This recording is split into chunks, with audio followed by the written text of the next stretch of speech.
ये एक ऐसी दुनिया है जहाँ पैसों की कोई कीमत नहीं, यहाँ टाइम ही सब कुछ है। यहाँ अगर आपको कोई चीज खरीदनी है तो आपको उस चीज के बदले अपनी जिंदगी का कुछ टाइम देना पड़ेगा, तब जाकर आप उस चीज को खरीद पाएंगे। लेकिन इस दुनिया में एक अच्छी जिंदगी गुजारने के लिए आपके पास टाइम का भी होना जरूरी है, क्योंकि यहाँ जब किसी इंसान की एज 25 साल पहुंच जाती है तो उस इंसान के हाथ पर 1 साल का टाइम स्टार्ट हो जाता है। जिस समय काउंटडाउन 0 हुआ उसी पल वह इंसान मर जाता है। अमीरों के पास इतना टाइम था कि वो 1000 साल की जिंदगी भी जी सकते थे। अमीरों ने खुद के लिए एक अलग ही दुनिया बना ली थी जहां वो लोग एक सुकून भरी जिंदगी गुजार रहे थे। लेकिन वहीं दूसरी तरफ गेटो सिटी में रहने वाले गरीब लोग दिन रात मेहनत मजदूरी करके खुद के लिए टाइम कमाते थे, नहीं तो उनकी जिंदगी खत्म हो जाएगी। इन्हीं गरीबों की बस्ती में विल नाम का एक लड़का रहता था जिसकी घड़ी में सिर्फ 23 घंटे ही बचे थे। विल अपनी माँ के साथ रहता था क्योंकि अब 25 साल के बाद उम्र रुक जाती है, इसलिए उसकी माँ 50 साल की होकर भी बहुत जवान दिख रही थी। आज विल की माँ का 50वां जन्मदिन था।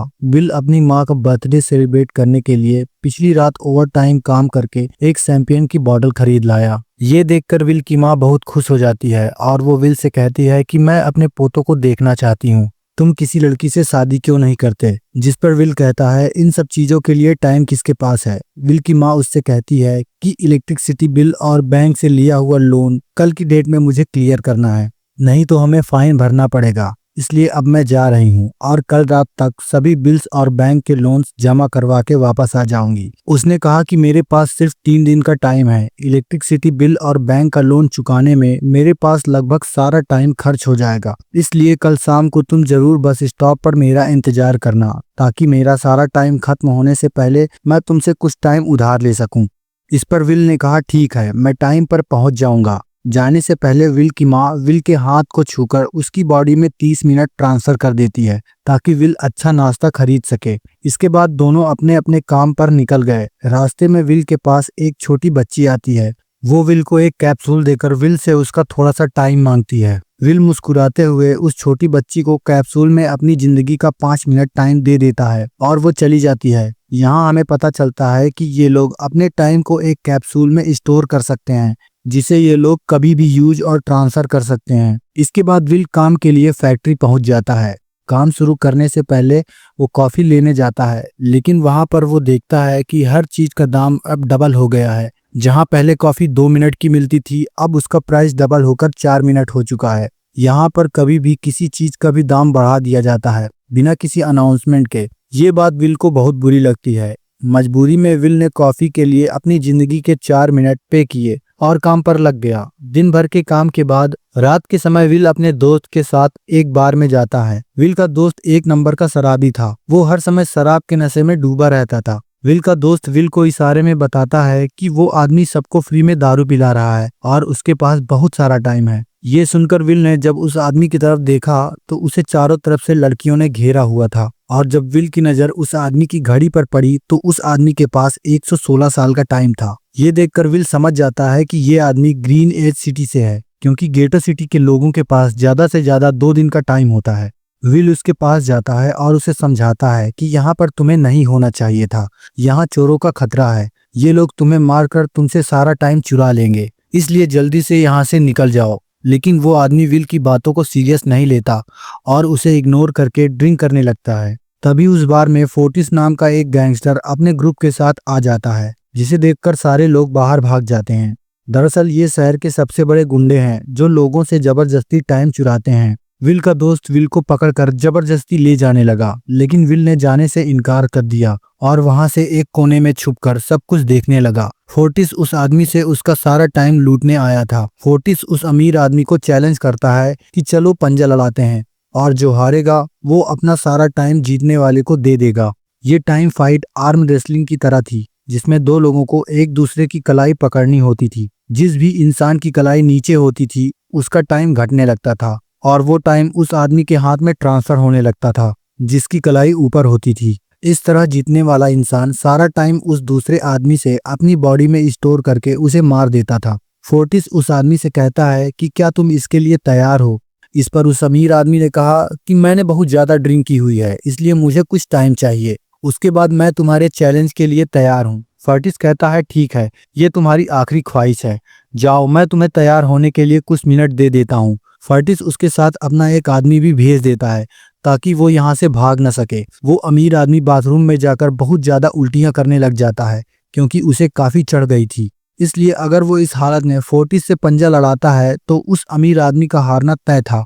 तभी विल वहां पर आ जाता है। वो फोर्टिस के आदमी को मारकर उस अमीर आदमी को अपने साथ उस जगह से बाहर निकाल लेता है और उसे फोर्टिस से बचाकर एक सेफ जगह पर ले जाता है। विल ने उस अमीर आदमी से कहा कि मैंने तुमसे कहा था कि तुम्हारी जान को खतरा है, तुम जानबूझकर अपना टाइम क्यों बर्बाद कर रहे हो। वो आदमी विल को अपना नाम हेनरी बताता है और वो विल से पूछता है कि तुम्हारी उम्र कितनी है। विल ने बताया 28 साल। हेनरी ने कहा मेरी उम्र 105 साल है और अब मैं जिंदगी से थक गया हूँ। मैंने अपनी लाइफ में हर एक चीज का मजा लिया है और अब मुझे इस जिंदगी की जरूरत नहीं, मैं जीना नहीं चाहता। ये सुनकर विल ने हैरानी से पूछा आखिर तुम कहना क्या चाहते हो। इस पर हेनरी ने कहा लगता है तुम इस वास्तविकता से अनजान हो। क्या तुमने कभी सोचा है कि इस दुनिया में अलग अलग टाइम जोन क्यों बनाए गए हैं?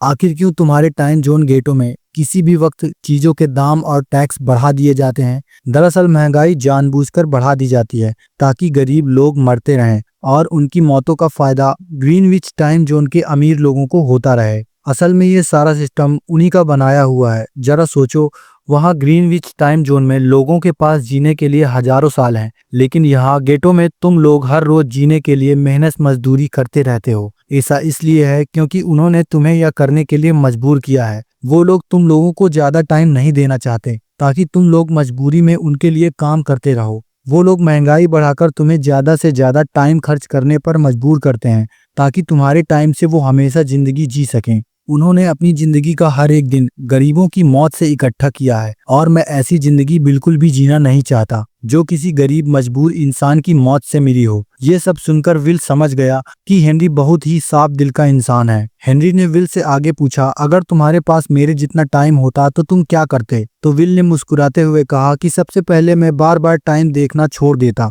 क्योंकि उस समय भी विल के पास सिर्फ 18 घंटे ही बचे थे। वो सोने से पहले, सोने के बाद, खाना खाते टाइम हर वक्त अपनी घड़ी देखता रहता है क्योंकि मुझे डर लगता रहता है कि मेरा टाइम खत्म ना हो जाए और मैं मर ना जाऊं। विल कहता है कि मेरी माँ को घर संभालने के लिए बहुत ज्यादा मेहनत करनी पड़ती है। अगर मेरे पास तुम्हारी तरह इतना ज्यादा टाइम होता तो मैं अपनी माँ के लिए ग्रीनविच सिटी में एक अच्छा सा घर खरीदता और हम दोनों वहां पर खुशी से जिंदगी बिताते। इसके बाद विल ने हेनरी से कहा आज रात हमें यहीं रुकना होगा, सुबह तक खतरा टल जाएगा, तब तुम वापस अपने घर लौट जाना। इसके बाद ये दोनों सो जाते हैं। सुबह उठकर हेनरी देखता है कि विल अभी भी सो रहा है। वो विल के पास आता है और उसके पास जितना भी टाइम होता है वो सारा का सारा टाइम विल को ट्रांसफर कर देता है और अपने पास कुछ ही मिनट बचाकर एक ब्रिज के ऊपर चढ़कर बैठ जाता है। और जब विल नींद से जागा तो उसने देखा कि हेनरी वहां से जा चुका है। तभी हमेशा की तरह नींद से जागने के बाद विल ने अपनी घड़ी पे नजर डाली तो विल की घड़ी में 116 साल ऐड हो चुके थे। ये देखकर उसकी आंखें खुली की खुली रह गई।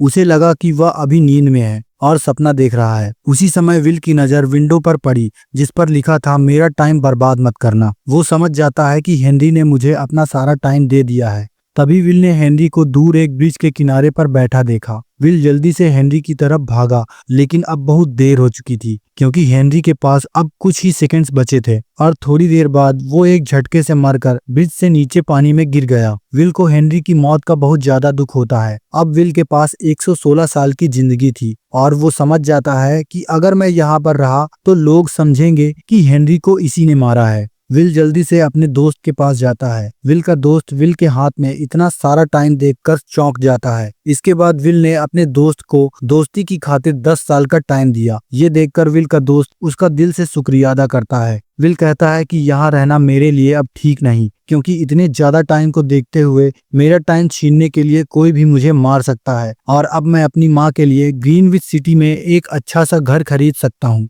और वहाँ पर एक सेफ लाइफ गुजारूंगा। जिसके बाद विल अपने दोस्त को गुड बाय कहकर वहां से निकल जाता है और सीधा उस बस स्टॉप पर जाकर अपनी माँ का इंतजार करने लगता है जहां 2 दिन पहले उसकी माँ ने उससे कहा था कि मैं इलेक्ट्रिसिटी का बिल और बैंक का लोन चुकाकर इस बस स्टॉप पर पहुंचूंगी। दूसरी तरफ विल की माँ सारे लोन और बिल्स भरने के बाद घर वापस लौटने के लिए बस पर चढ़ी पर तभी उसे पता लगा कि एक ही दिन में बस की टिकट के दाम डबल हो गए थे। पहले जहां टिकट 1 घंटे में आती थी, वहीं अब प्राइस 2 घंटे का हो गया था। ये देखकर विल की माँ बहुत ज्यादा परेशान हो जाती है, क्योंकि विल की माँ के पास सिर्फ 1 घंटा बचा था।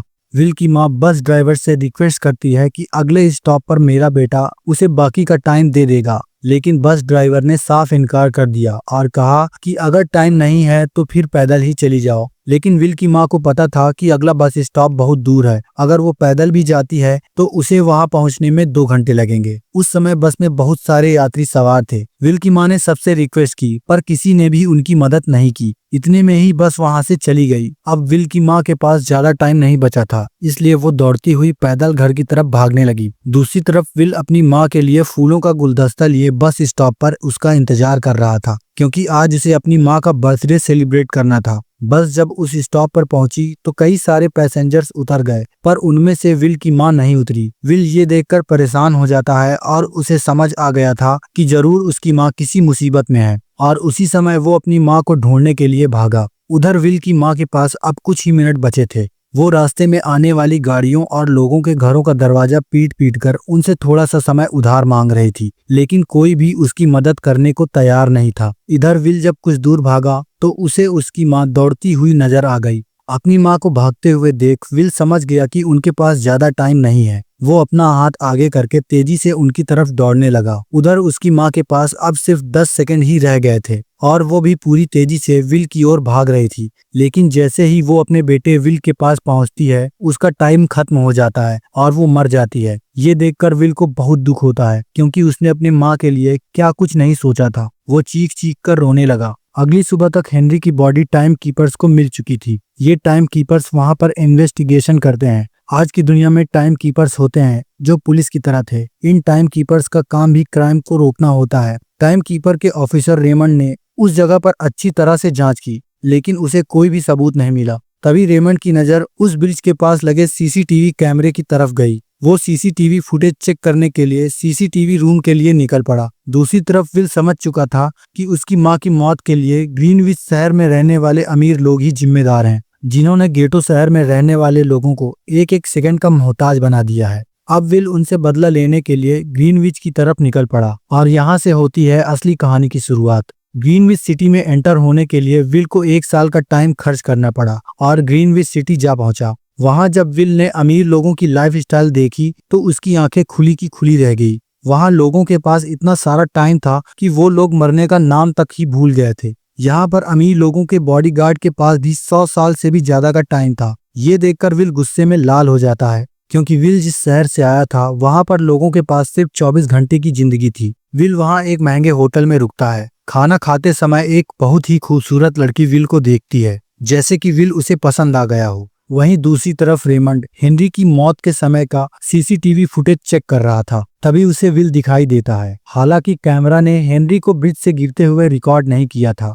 लेकिन उस फुटेज में विल ब्रिज के पास खड़ा नजर आ रहा था, जिससे रेमंड को विल पर शक होने लगा। इसलिए रेमंड ने अपनी टीम को विल के बारे में जानकारी इकट्ठा करने को कहा। रिसर्च के दौरान टाइम कीपर्स को यह बात पता चल जाती है कि विल नाम का एक आदमी बहुत सारा टाइम खर्च करके ग्रीनविच सिटी में इंटर हुआ है, जिससे रेमंड को ये बात कंफर्म हो जाती है कि विल ने ही हेनरी को मारा है। रेमंड उसी समय अपनी टीम के साथ ग्रीनविच सिटी की तरफ निकल पड़ता है। दूसरी ओर ग्रीनविच शहर में विल एक कसिनो में आया, जहां कुछ अमीर लोग पोकर खेल रहे थे।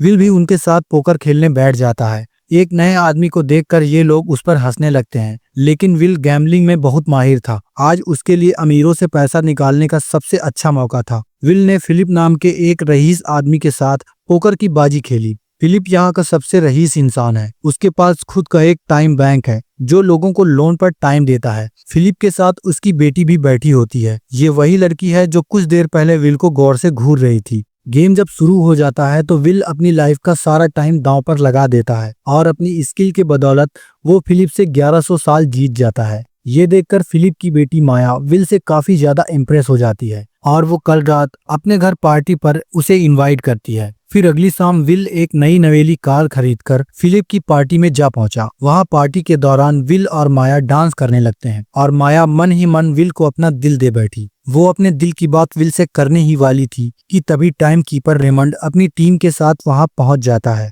विल को खूनी समझकर माया भी उससे नाराज हो जाती है। रेमंड ने सबसे पहले विल का सारा टाइम उससे छीनकर सिर्फ 2 घंटे दिए। इसके बाद वो विल को हेनरी के खून के इल्जाम में गिरफ्तार करने लगा। रेमंड विल से पूछता है कि तुमने हेनरी को क्यों मारा, तो विल उससे कहता है कि मैंने हेनरी को नहीं मारा था, बल्कि वो खुद जीना नहीं चाहता था, इसलिए उसने मुझे 116 साल दिए और बाद में उसने खुदकुशी कर ली। लेकिन रेमंड विल की बात पर विश्वास नहीं करता। विल समझ जाता है कि रेमंड मुझे हेनरी के झूठे केस में फंसाकर उम्र भर कैद के लिए मुझे जेल में डाल देना चाहता है, इसलिए वो मौका देखते ही रेमंड के आदमियों को मारकर खुद को आजाद कर लेता है और उनकी बंदूक लेकर माया को बंदी बना लेता है। माया को ढाल बनाकर विल उसे अपने साथ ले भागता है और रेमंड और उसके आदमियों को चकमा देता हुआ वापस गेटो शहर आ जाता है। इसी दौरान विल के पास टाइम काफी कम बचा था, इसलिए उसने माया से कुछ टाइम उधार मांगा, लेकिन माया ने उसे एक भी सेकंड देने से मना कर दिया क्योंकि वो उसे हेनरी का खूनी समझ रही थी। इसलिए वो और तेजी से गेटो शहर की तरफ कार लेकर भागता है ताकि वहां पहुंचकर किसी से टाइम उधार ले सके। जल्दीबाजी में उसका ध्यान आगे सड़क पर बिछी कटीली तारों पर नहीं पड़ता, जिससे टकराते ही विल की कार बीच से नीचे गिर जाती है। इसी एक्सीडेंट में विल और माया बेहोश हो गए। असल में रास्ते में वो कांटे फोर्टिस और उसकी गैंग ने बिछाए थे। फोर्टिस ने देखा कि माया के पास 10 साल का टाइम है। वो माया का सारा टाइम चुराकर वहां से निकल जाते हैं। इतने में ही विल और माया को होश आया। माया ने जब अपने हाथ की तरफ देखा तो वो परेशान हो गई क्योंकि उसके पास सिर्फ 30 ही मिनट बचे थे और विल के पास भी कुछ ही मिनट बचे थे, पर फिर भी उसने माया को अपने कुछ मिनट दे दिए, जिससे इन दोनों का टाइम बराबर हो गया। इसके बाद विल माया को लेकर जल्दी से अपने दोस्त के घर जाता है, जिसे उसने 10 साल का टाइम दिया था। जब उसके दोस्त की वाइफ ने दरवाजा खोला और विल को देखा तो उसने विल से नाराजगी जताते हुए कहा, तुम्हारे दिए हुए 10 साल ने मेरे हस्बैंड की जान ले ली। उसने सारा टाइम शराब में उड़ा दिया, जिससे उसकी मौत हो गई। ये सुनकर विल काफी मायूस हो गया, लेकिन अब इन दोनों के पास भी ज्यादा टाइम नहीं बचा था। अगर ये दोनों जल्दी से कुछ नहीं करते तो इनकी मौत पक्की थी। तभी विल ने माया के कानों में इयररिंग्स देखी जो हीरे की थी। उसे बेचकर विल और माया को 2 दिन का टाइम मिल गया। इसके बाद विल माया को लेकर फोन बूथ पर गया और उसने माया के पिता फिलिप को कॉल करके बताया कि उसकी बेटी सही सलामत है। उसी समय रेमंड भी फिलिप के पास ही मौजूद था और विल को भी पता था कि रेमंड भी वहीं पर मौजूद है। विल ने माया को छोड़ने के बदले 10,000 साल का टाइम मांगा और वो 10,000 साल टाइम बैंक के जरिए गरीबों में बांटने को कहा और कल सुबह तक का टाइम दिया।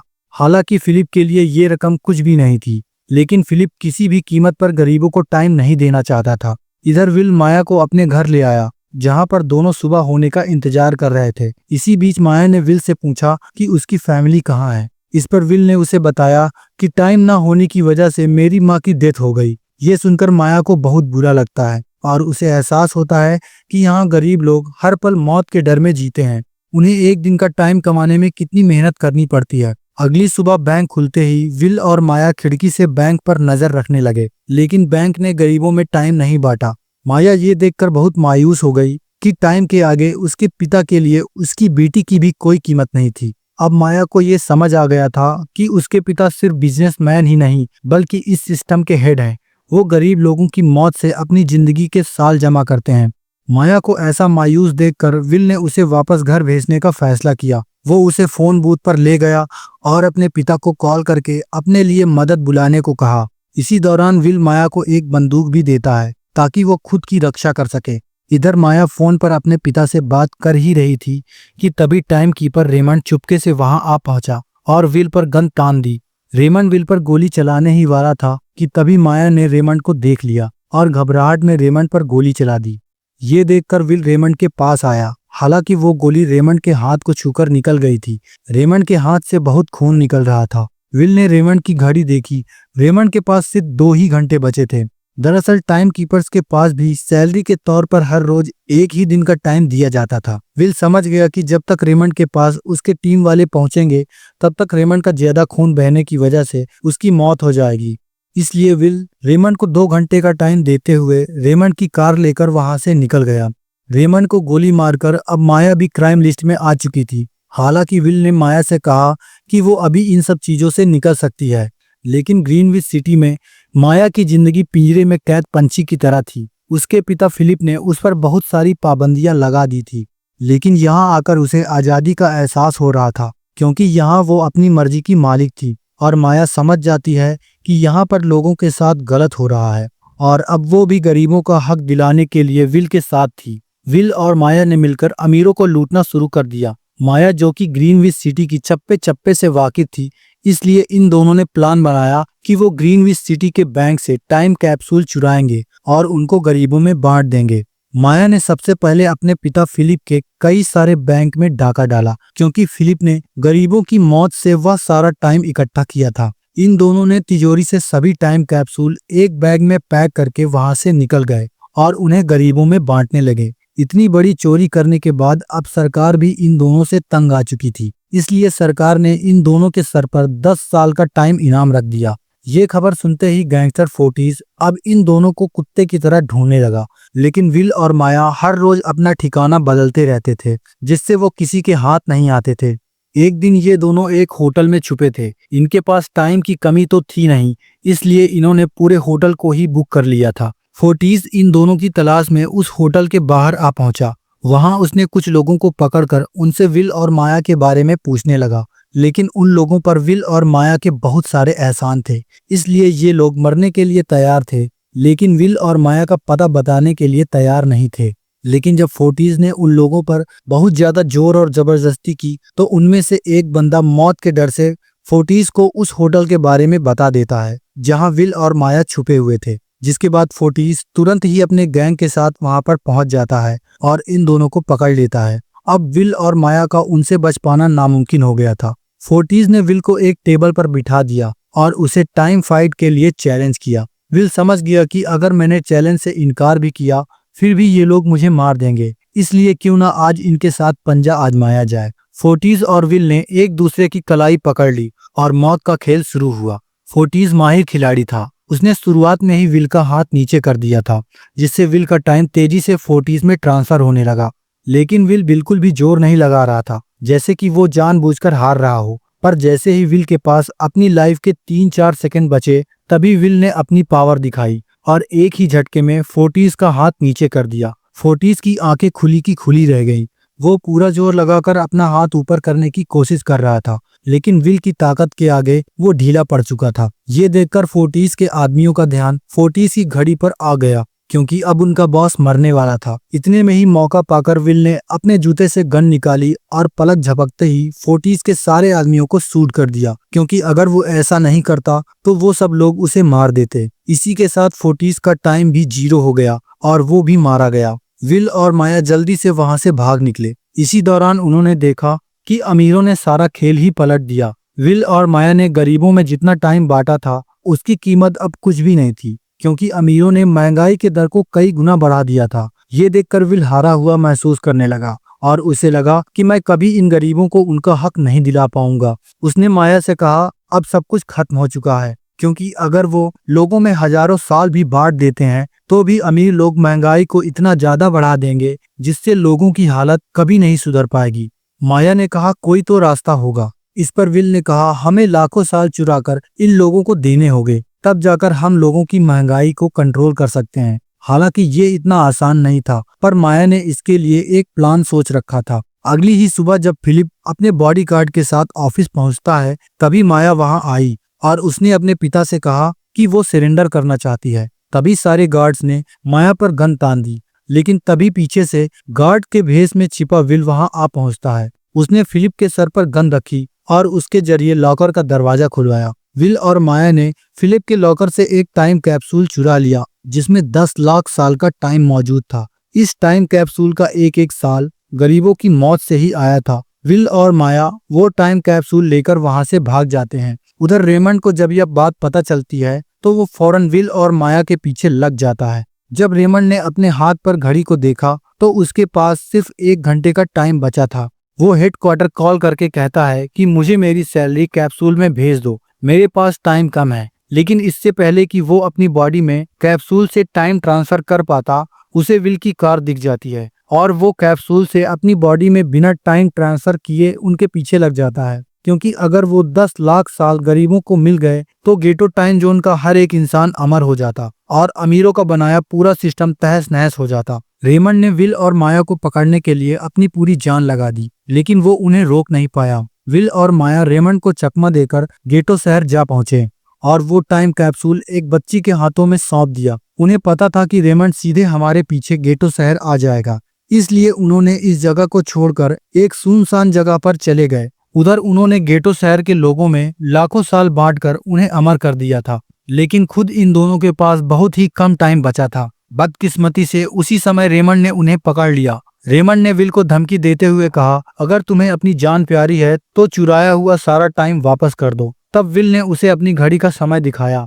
विल और माया के पास कुछ ही मिनट बचे थे। विल ने रेमंड से कहा कि तुम शायद भूल गए हो, याद है जब तुम मरने वाले थे तो मैंने तुम्हें कुछ टाइम उधार दिया था, इसलिए टाइम तो तुम्हें मुझे वापस करना ही चाहिए। ये सुनकर रेमंड को याद आया कि विल और माया को पकड़ने की जल्दी में उसने अपने टाइम पर ध्यान ही नहीं दिया, और जब उसने अपनी घड़ी पर नजर डाली तो उसके पास सिर्फ 5 ही सेकंड बचे थे, जो कि देखते ही देखते 0 हो गए और रेमंड मारा गया। विल और माया रेमंड से तो बच गए थे, पर इन दोनों के पास भी अब सिर्फ 1 ही मिनट बचा था। ऊपर से उस सुनसान इलाके में उनकी मदद करने वाला भी कोई नहीं था। उन्हें अपनी मौत साफ नजर आ रही थी। इन दोनों ने मायूस होकर एक दूसरे को गले लगाया और तभी विल को रेमंड की कार नजर आई। विल तुरंत ही कार की तरफ भागा और वहां पहुंचकर उसने रेमंड की सैलरी का टाइम अपनी घड़ी में ट्रांसफर कर दिया। इसके बाद वो माया को टाइम देने के लिए उसकी ओर भागा। माया भी तेजी से विल की ओर भाग रही थी। माया के पास कुछ ही सेकंड बचे हुए थे।